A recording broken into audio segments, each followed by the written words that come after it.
हम थोड़ी देर के लिए मान भी ले कि राम था जी। तो राम में कोई अच्छाई नहीं है। उसका मैं 2-3 उदाहरण बताता हूँ। हम कह रहे हैं, लेकिन लोग तो उन्हें पुरुषोत्तम बताते हैं। वही मैं कह रहा हूँ, पुरुषोत्तम राम नहीं है, पुरुषोत्तम जो है वो रावण है।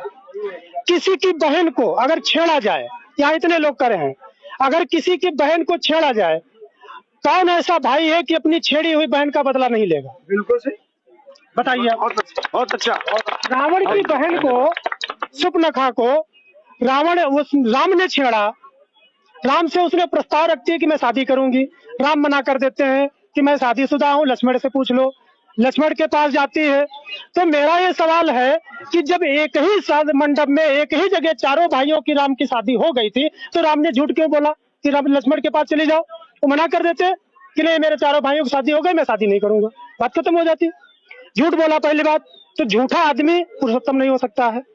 ये रावण जो है, बृहद्रथ मौर्य को रावण कहा गया है। Very good. बृहद्रथ मौर्य जी, बृहद्रथ मौर्य के पहले जो 10 राजा हुए हैं, हमारे 10वें राजा बृहद्रथ मौर्य थे। बृहद्रथ मौर्य की हत्या पुष्यमित्र शुंग ने की। पुष्यमित्र शुंग ने हत्या करने के बाद वो वहां का शासक बना अयोध्या का। अयोध्या का नाम पहले जो साकेत था, वो हत्या करता है पाटलिपुत्र में, जो आज पटना है। जी। पटना में हत्या करके वो भाग करके आता है साकेत। साकेत में उसको कोई युद्ध करने वाला नहीं मिलता है, उसको लड़ाई करने वाला कोई नहीं मिलता है, तो इसलिए उस साकेत का नाम बदल कर रखता है अयोध्या। अयोध्या का मतलब कोई योद्धा लड़ने वाला नहीं। अयोध्या। अयोध्या में आज भी अगर जो लोग ये कहना चाह रहे हैं अयोध्या शुरू से है, तो उनसे मैं आज भी बताना चाह रहा हूँ, बोलगा से गंगा पढ़ ले।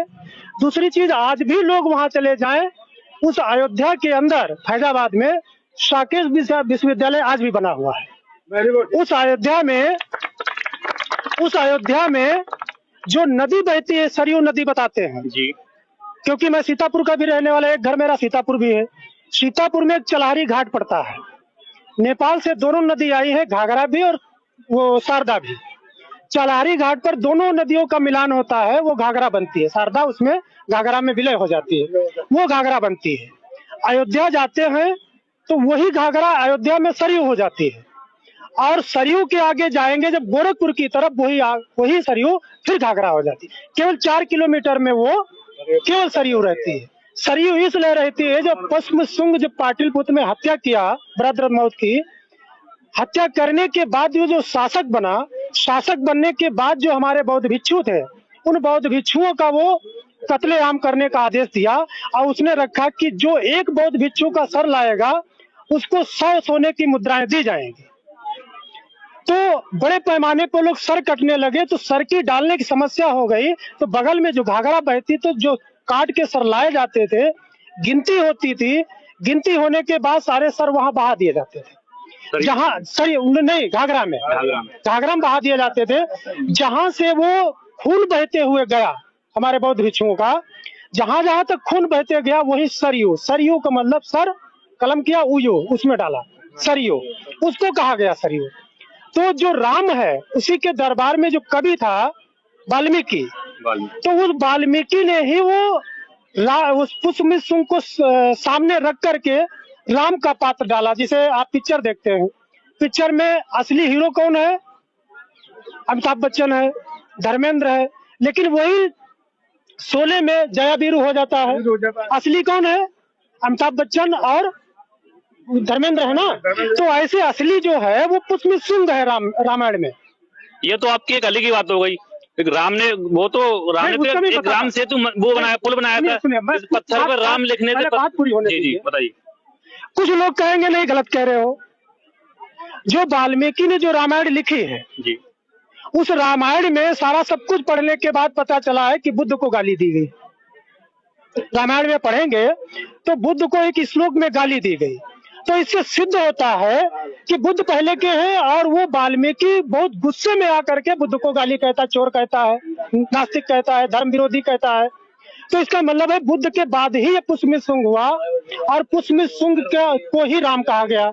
रावण दर्शाया गया इसको हमारे भरतरथ मौर्य को अगर हम थोड़ी देर के लिए मान भी ले कि नहीं राम था, तो राम में कोई अच्छाई नहीं है। उसका मैं 2-3 उदाहरण बताता हूँ।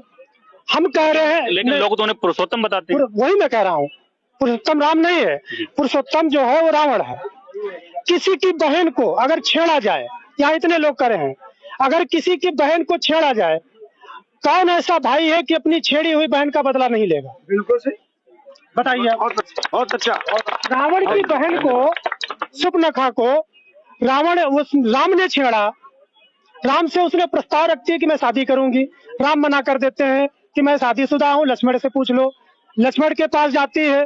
तो मेरा ये सवाल है कि जब एक ही मंडप में एक ही जगह चारों भाइयों की राम की शादी हो गई थी, तो राम ने झूठ क्यों बोला कि लक्ष्मण के पास चले जाओ? वो मना कर देते कि नहीं, मेरे चारों भाइयों की शादी हो गई, मैं शादी नहीं करूंगा, बात खत्म हो जाती। झूठ बोला पहली बात, तो झूठा आदमी पुरुषोत्तम नहीं हो सकता है। ठीक, पहली बात।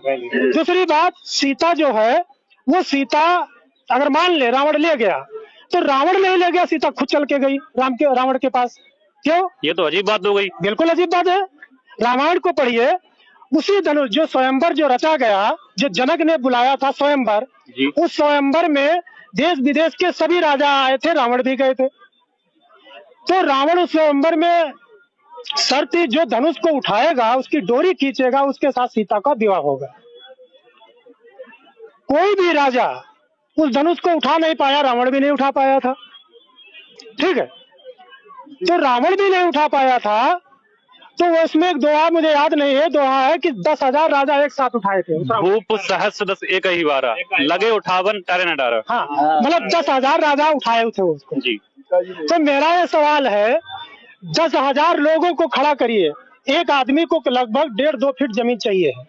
10,000 राजाओं को खड़ा करिए आप, तो कम से कम 3 किलोमीटर की लाइन बनेगी। तो क्या धनुष 3 किलोमीटर का था? 3 किलोमीटर का धनुष था, इसीलिए इसको काल्पनिक मानते हैं। दूसरी चीज, 3 किलोमीटर का नहीं हो सकता है।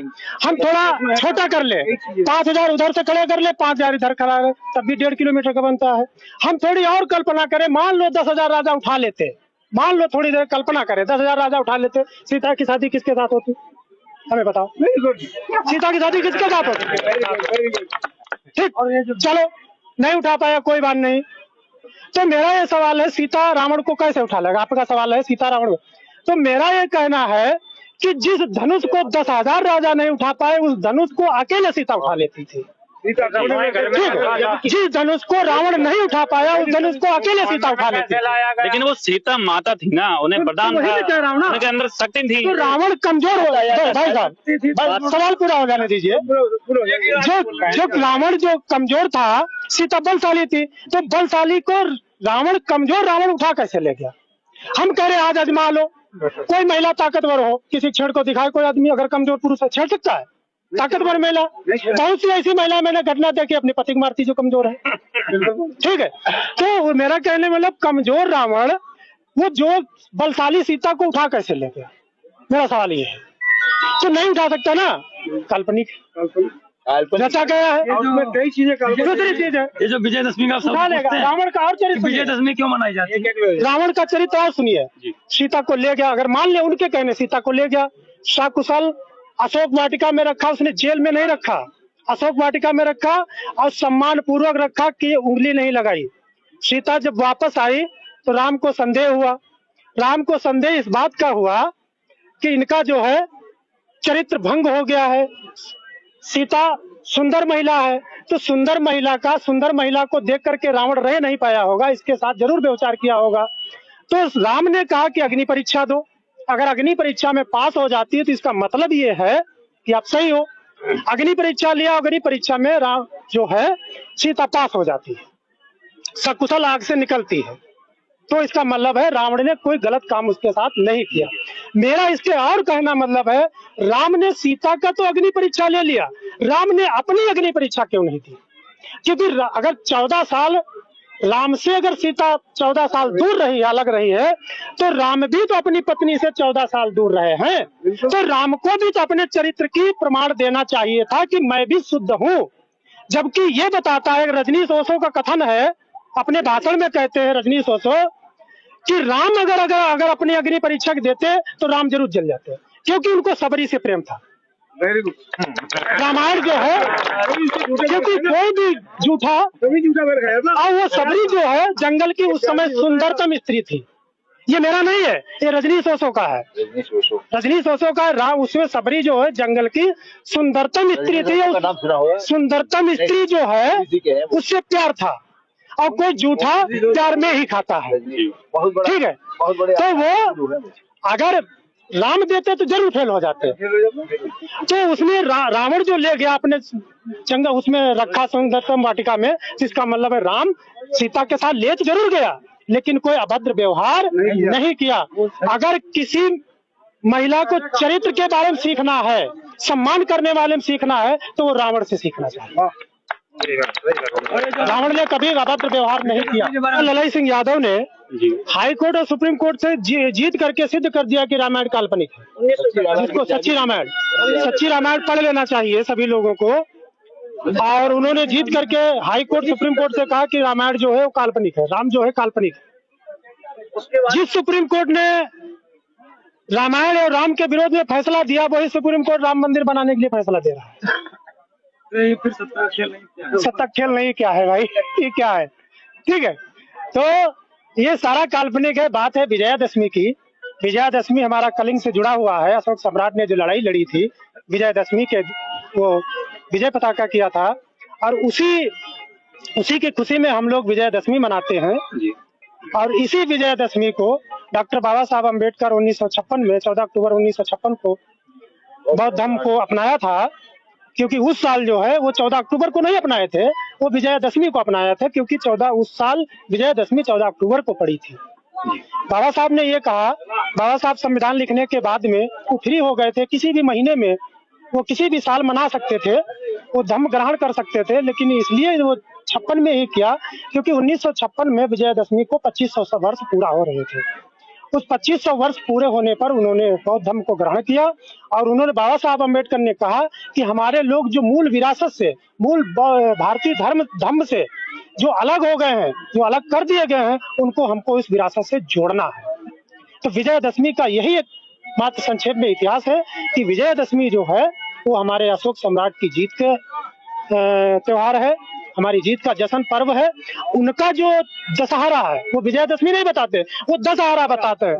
दशहरा का मतलब दशहरा, 10 हर राजाओं को हराया, उसका इसी छुपा हुआ है भाई, दशहरा। ठीक है, तो दशहरा मनाते हैं, हमारा विजयादशमी है।